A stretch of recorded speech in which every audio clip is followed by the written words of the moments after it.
Okay, so today we'll be reading from Psalm 36. This is quite a remarkable psalm for a number of reasons, but particularly meaningful to me because it was during a rather sleepless night where I was just tossing and turning and I couldn't really fall asleep for a number of hours actually. And you know when that happens, sometimes it's good to just ask God, is there something that you have on your heart for me that you want to lay on my heart?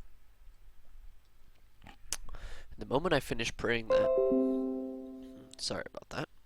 The moment I finished praying about that,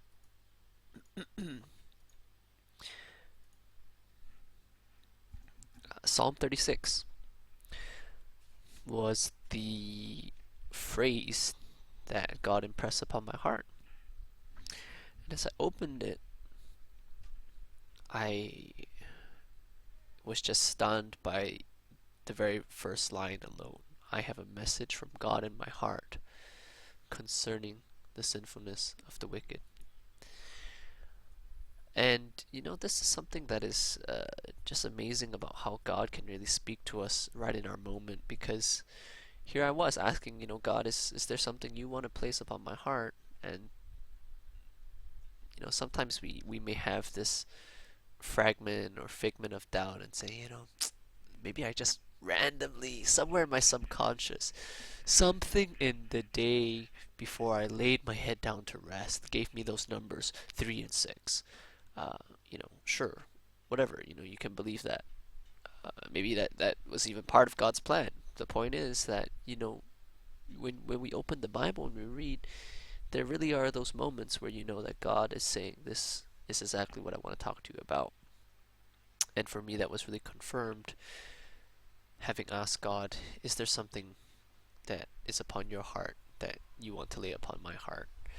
And this being the very first line of Psalm 36, I have a message from God in my heart concerning the sinfulness of the wicked.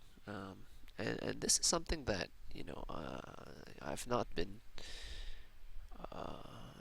unaware of my own sinfulness, of my own wickedness. Lately I've been journeying with a couple of friends and people who have really given me the honor of entrusting, life sharing with me. And then, yeah, when we have sinfulness in our heart, it's something that can keep us awake at night. And it's something that I think we often ponder and ask ourselves, when will we be free of it? Will there ever come a day where we are really free of the sinfulness of the wicked? David, who is the author of the psalm, goes on to say, there's no fear of God before their eyes. So here he is, while as I read that first line, what God impressed upon me was a more inward reflection. Here we see that the lens of David is, he's talking about how there's no fear of God before their eyes. He's talking about external parties. And this is certainly something that compounds, I think, our contemplations of wickedness when we are often, cognizant of not just the wickedness within, but the wickedness without. It's a bit like saying, "Oh man, I'm already not having a good time of it, but when you look around me, things are even worse or just as bad." Right? No fear of God. That's serious stuff. And he kind of repeats that emphasis on it's there, so he's really taking an outward lens now. In their own eyes, they flatter themselves too much to detect or hate their sin. The words of their mouths are wicked and deceitful. They fail to act wisely or do good.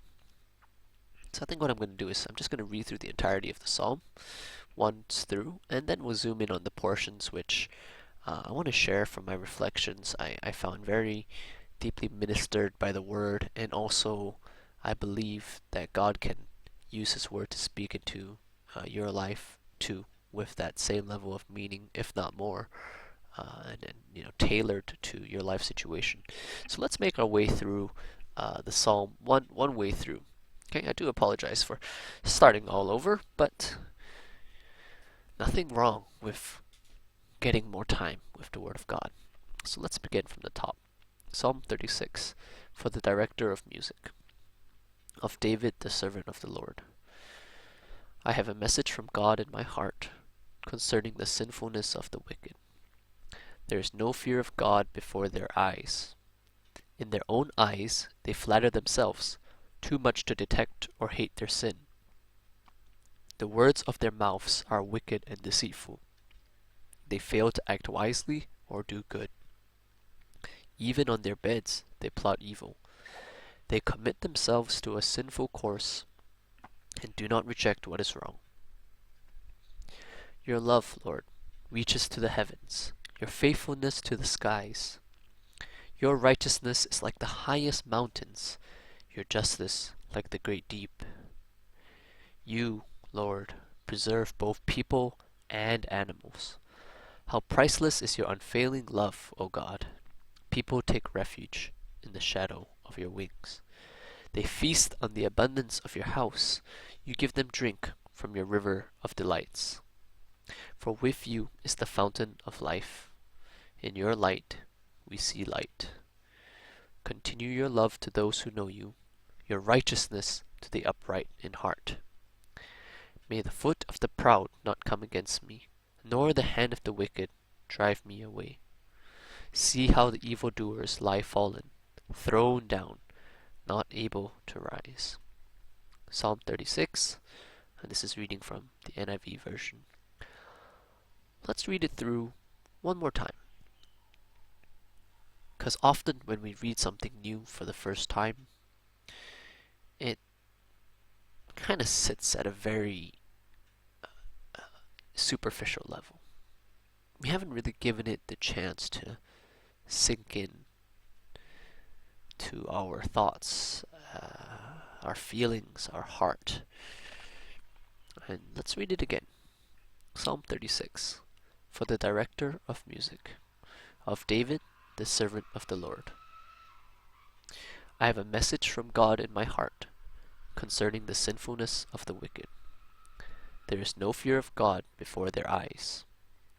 In their own eyes they flatter themselves too much to detect or hate their own sin. The words of their mouths are wicked and deceitful. They fail to act wisely or do good. Even on their beds they plot evil. They commit themselves to a sinful course and do not reject what is wrong. Your love, Lord, reaches to the heavens, your faithfulness to the skies. Your righteousness is like the highest mountains, your justice like the great deep. You, Lord, preserve both people. You, Lord, preserve both people and animals. How priceless is your unfailing love, O God. People take refuge in the shadow of your wings. They feast on the abundance of your house. You give them drink from your river of delights. For with you is the fountain of life. In your light we see light. Continue your love to those who know you, your righteousness to the upright in heart. May the foot of the proud not come against me, nor the hand of the wicked drive me away. See how the evildoers lie fallen, thrown down, not able to rise. Psalm 36. So let's now start to unpack some of the major themes in this psalm. I shared a little bit about my personal conviction about how I knew God was giving me this word. Let's try and step a bit more into the world of David and what he's pouring his heart out. And I believe God will show the semblance, the resonance between David's heart, the cry of David's heart, and the cry of many of our hearts today. And it's certainly a cry that is upon God's heart. So David says that he has a message from God in his heart concerning the sinfulness of the wicked. There is something that is upon David's heart, a message, something from God, a message from God in David's heart, where the main subject matter is the sinfulness of the wicked. He's very clear about that, saying, this is who I got it from, this is what I got, this is where it is, it's in his heart, which is very interesting. So he doesn't say things like, it's in my mind, it's in the book of law. It clearly affects him on a level where it's deep enough that he says that it's been placed upon his heart. And this is the subject matter of the what? The sinfulness of the wicked. And it's the elaboration of what exactly about the sinfulness of the wicked, which weighs on David's heart, that God has placed this weight on David's heart, is that there is no fear of God before their eyes. They're here referring to the wicked. So here we see that David has received a very clear-cut message from God that has been laid upon his heart, that the wicked have no fear of God before their eyes. Before their eyes is something that I, kind of turned the phrase over in my head and my mind, and the best really would be to go through the Hebraic, the Hebrew that this was likely written in. But just the fact that David is mentioning that it is, their eyes, is to say that he's really talking about an external party. And he goes on to emphasize that in verse 2, he says, in their own eyes, and here's this emphasis on eyes again. They flatter themselves too much to detect or hate their sin. Now that's very interesting, right? Eyes are meant to give us sight, and yet the sight is not working, or it is obscured, it's blocked by flattery, so much so that the eyes cannot detect or hate their sin.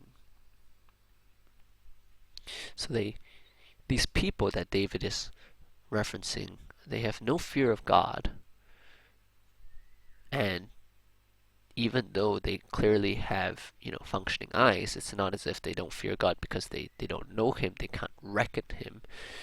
But while they have no fear of God, there's an absence, there is the presence of flattery, right? So we see the Psalms can be very poetic because they are effectively songs. So whereas there is an absence of fear from God, there is the presence of flattery of the self. And whereas there is supposed to be a clarity granted by sight, there is in fact an absence of clarity, so much so that there is a lack of detection or hate of sin. So just within these two verses, we actually see quite a poetic juxtaposition between between absence and presence, and the irony of what should be present. Clarity should be present if one has eyes, but it's ironic because even with eyes, there is absence of clarity. In fact, there is the opposite of it. There's a lack. They are unable to detect or hate their sin. So we move on to verse 3. See, the words of their mouths are wicked and deceitful. Again, this emphasis on their mouths. David is not taking an introspective stance here. which is slightly different from where I began, but we'll stick to the text here for now. Um, and he says again, they fail to act wisely or do good. So David is, emphasizing their wickedness again, saying that there is both wickedness, there's deceit, and not only are their eyes suspect, their very mouths are suspect, and they fail to act wisely or do good. So they lack wisdom, or they lack the ability to act wisely, to act with wisdom. They lack the ability to do good. So we've covered so far their eyes, right? Their mouths, and now their capacity for action. Right? This could be perhaps, if we want to expand the kind of categories of what David is covering in terms of, capabilities or capacity of a human being. You have eyes, mouths, you got hands and feet. You got, you see and you talk, but you also do. Right? Saying and they're doing, it's not good. He says even on their beds, they plot evil. So it's not just that the very overtly observable attributes like sight and speech and action are wicked and deceitful, but even on their beds, when you're about to sleep, when there's very little activity going on, their minds plot evil. And he says they commit themselves to a sinful course and do not reject what is wrong. So the sum effect of these verses, these first 4 verses, is that David has a message from God placed upon his heart where he is really pointing out how sinful the wicked are. And we've talked about that juxtaposition between presence and absence. Right? Absence of fear of God, presence of self-flattery, and the irony of how things which are supposed to be granting a certain function, for example, eyes to detect or discern, we see that they in fact fail to have that detection or discernment of what is wrong. They fail to act wisely or do good.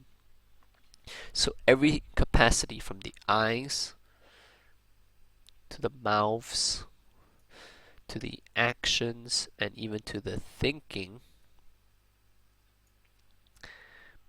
they commit themselves. This is a willing commitment, a willing act, an act of will, and do not reject what is wrong. Right? So there are definitely those of us that struggle with evil, struggle with the wickedness in our hearts, struggle with the wickedness of being apart from the Lord. And this is not the group that David is talking about. He is talking about those who have committed themselves to explicitly having no fear of God, who are so blind to detecting or hating their own sin, and who commit themselves to a sinful course.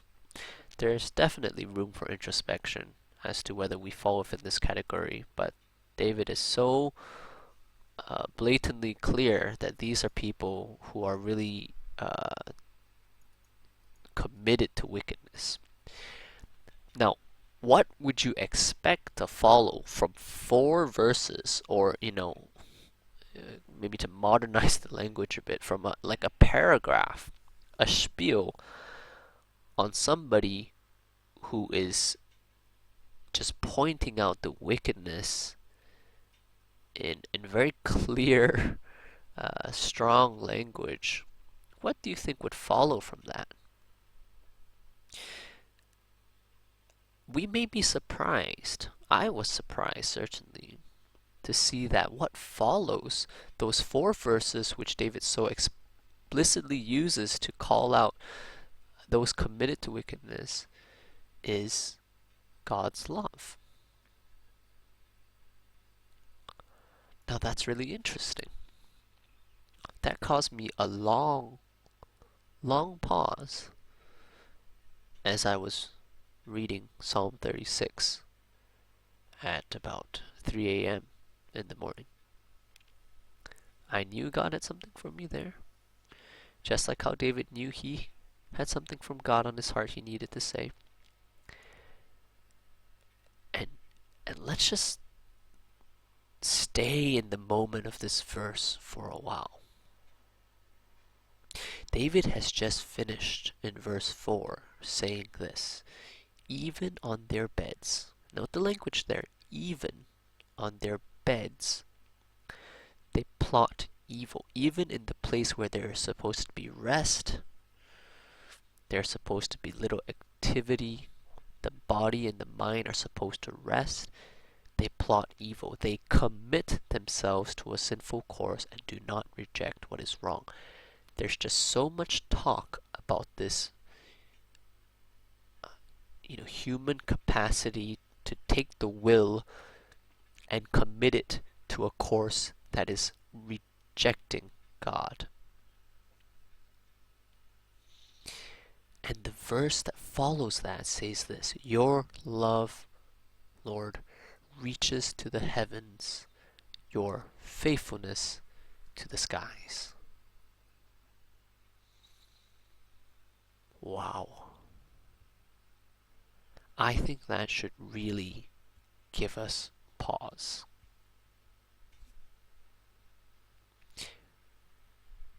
For David to say what he does in verse 5, after he has just poured out his heart on the wickedness of these people, what God impressed upon me is that is a supreme act of faith, number one, but number two, a supreme sign that David really knows God's love. Like he really, really understands God's love. And I want to draw some details out of the way he describes God's love in the context of what we just read in the first 4 verses. For example, you see, we see a lot of these words about their eyes, they, right? It's very explicitly tied to referencing a specific audience, a specific group of people. He's not just talking in abstract principles. And then he talks about your love, Lord. So as much as he talks about the specific attributes of very sinful, wicked people, he also calls forth the very specific person of God, Lord, and look at how he describes the Lord's love. He says it reaches to the heavens, and the faithfulness of the Lord to the skies. Okay, and we can carry on to verse 6 because that level of detail continues on. He says, your righteousness is like the highest mountains, your justice like the great deep. Now already the order of this is fascinating. You would think that following on from the verses 1 to 4, you would think something like justice and righteousness might actually take first and second place rather than third or fourth. Okay? You would think that, but no, actually the first thing David lists is God's love. And the scale at which he attributes to God's love versus things like righteousness and justice is very interesting. For example, he talks about the heavens, And he talks about the skies for the love and faithfulness, whereas it's mountains and the great deep. Now, of course, all of these descriptors show the grandeur of God's love, faithfulness, righteousness, and justice. So I'm not trying to say that David is saying God is more loving and more faithful than he is righteous and just. No, we know from what the Bible says about God's character that he is equally loving, equally faithful, equally righteous, equally just, and many, many other attributes that comprise God. It's not one or the other, but he holds them all in equal capacity.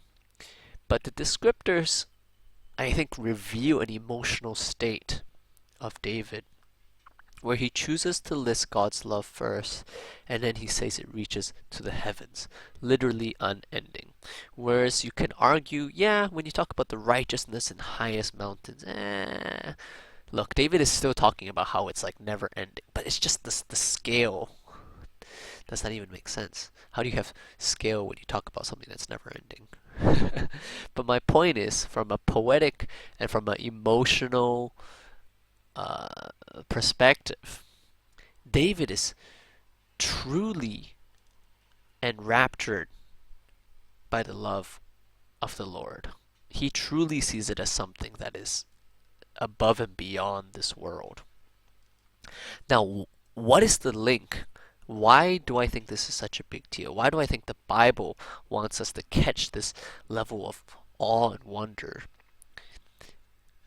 in relation to these verses as well as our life? It's because if you look at the scale of the descriptors used for who God is, you compare that to the scale of what is used to describe the wicked in verses 1 to 4, and we have a very interesting dichotomy, a very interesting comparison, rather. For example, when David is talking about the sinfulness of the wicked, notice to what extent that sinfulness is described, kind of the magnitude, or we might say the grandeur of it. If we're talking about the grandeur of who God is, let's also talk about the grandeur of the descriptions used for the sinfulness of the wicked. We see things like it says that there's no fear of God before their eyes, right? Their fear of God extends so far as before their own eyes. In their own eyes, they flatter themselves, so on and so forth. The words of their mouths are wicked and deceitful. They fail to act wisely or do good. Their beds, they commit themselves to a sinful course. So the magnitude and the scale of the sinfulness of the wicked, if you just read through verses 1 through 4 and we talk about things like, and we correctly assess that it talks about how everything from their eyes to their mouths to their actions to their thinking are all wicked and deceitful. I mean, it does sound very all-encompassing, and it is, in some sense, very all-encompassing. But it is all-encompassing from a very human point of view. Right? We feel overwhelmed. We feel that the people who David are describing are completely overwhelmed, completely committed to the sinfulness of their ways. Because every aspect of them is occupied, is committed to sinning. But when we then change our lens to God, we see that the magnitude, the grandeur of his descriptions go far beyond the human. Suddenly we're talking about the love of God reaching the heavens, faithfulness reaching to the skies, righteousness like the highest mountains, and his justice being like the great deep. So, this is one of the huge takeaways I had as I was meditating on why God sent me this verse, and here it is.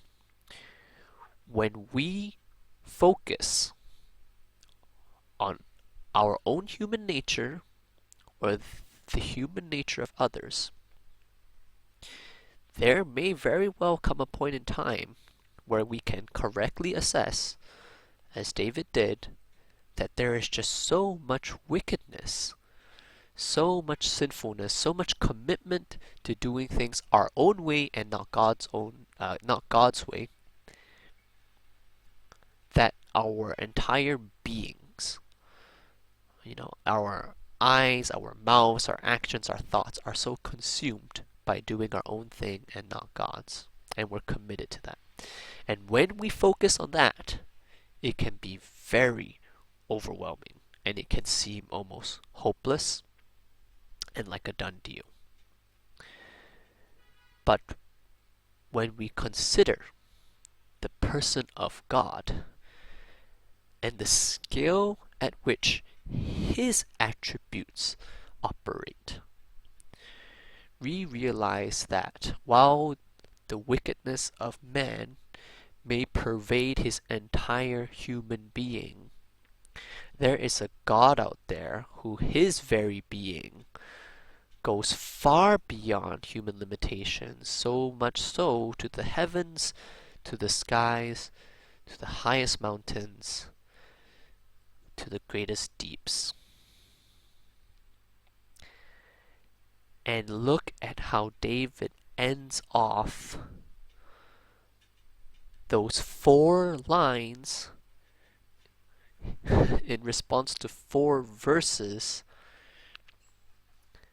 where he compares, or rather he responds to the wickedness of the sinful, or rather the sinfulness of the wicked. He says this: "You, Lord, preserve both people and animals." Wow. Now, I'm calling for a pause there because, while the rest of the psalm goes on, when we look at it,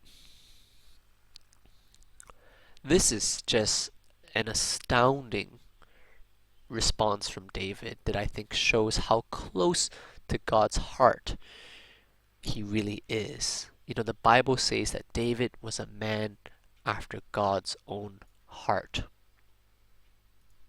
And I think from these verses,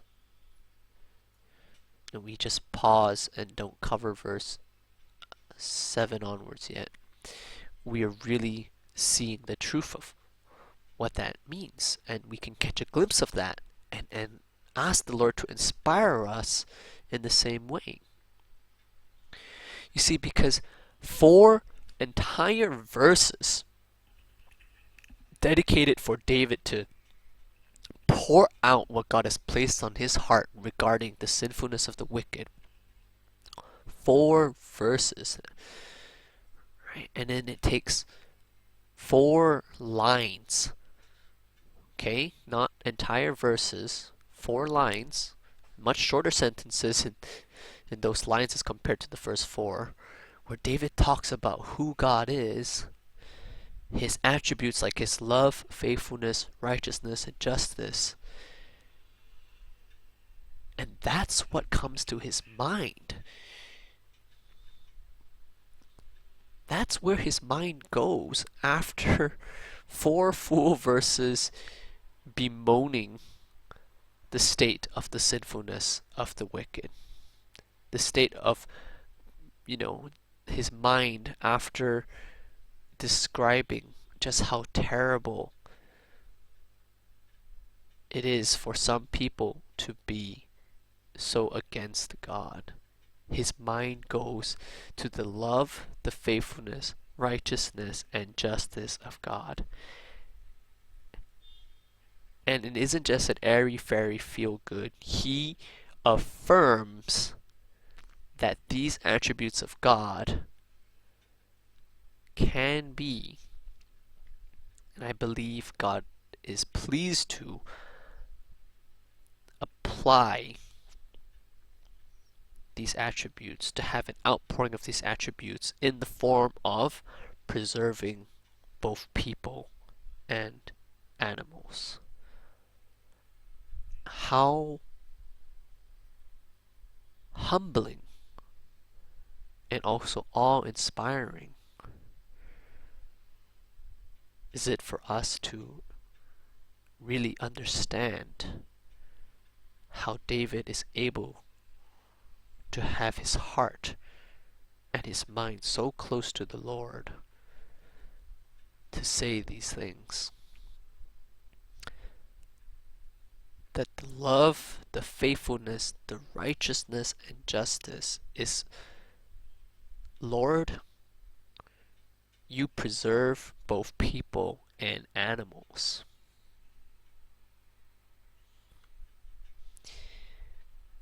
See, David doesn't find a resolution to the sinfulness of the wicked. You know, these verses that follow from verse 4 are not, in some way, they are not directly addressing all the issues that were brought up. But in some way, they really are. In some way, verses 5 to 6 really do address the terrible state of those who would turn from God so explicitly. But it's done in such a way that we see that God's heart in it, his very being, is really about preservation, not just of people, but animals, right? And David, I believe, has so intimately connected with God's desire to save that is why he is able to say what he does in verses 5 and 6. Right? That's not just people, but animals that God preserves. His heart is to preserve life.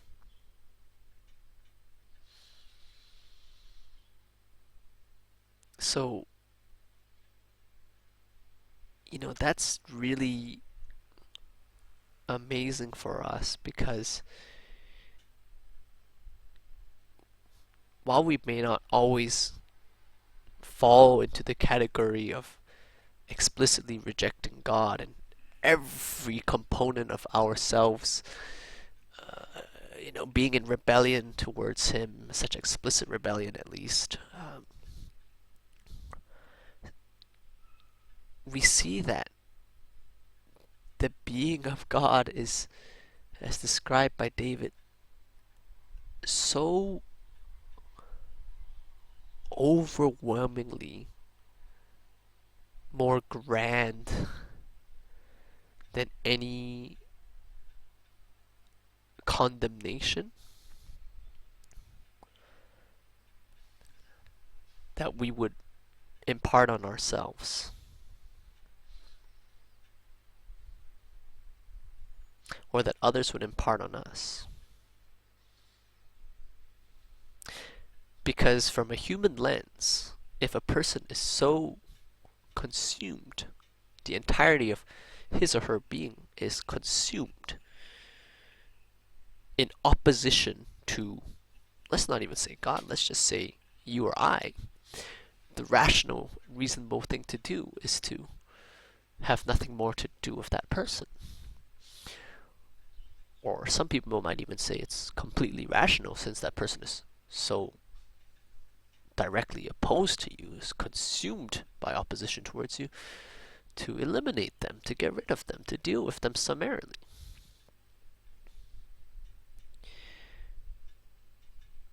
But the heart of God is so different. The heart of God is David shares with us is to preserve both people and animals. And I'll be closing this sharing soon because I didn't realize that there's just so much to meditate on within these first 6 verses that I want to revisit the rest of the verses later to give us time to just dwell on the message God has for us already within these first 6 verses. Next time I'll go on to cover the rest of the verses and show how they tie into one another. But even within these first 6 verses, we see that God's heart, as spoken to us by David, a man after his own heart, is really to preserve all.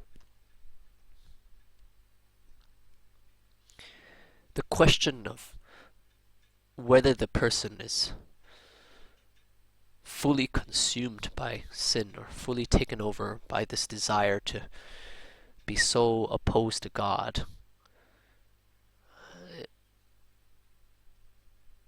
I wouldn't say it's ignored, but the language suggests when David says, "You, Lord, preserve both people and animals," is saying it's all people.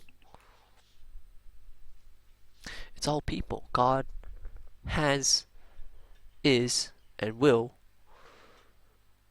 continue to have a heart that desires to preserve people, all people, and animals.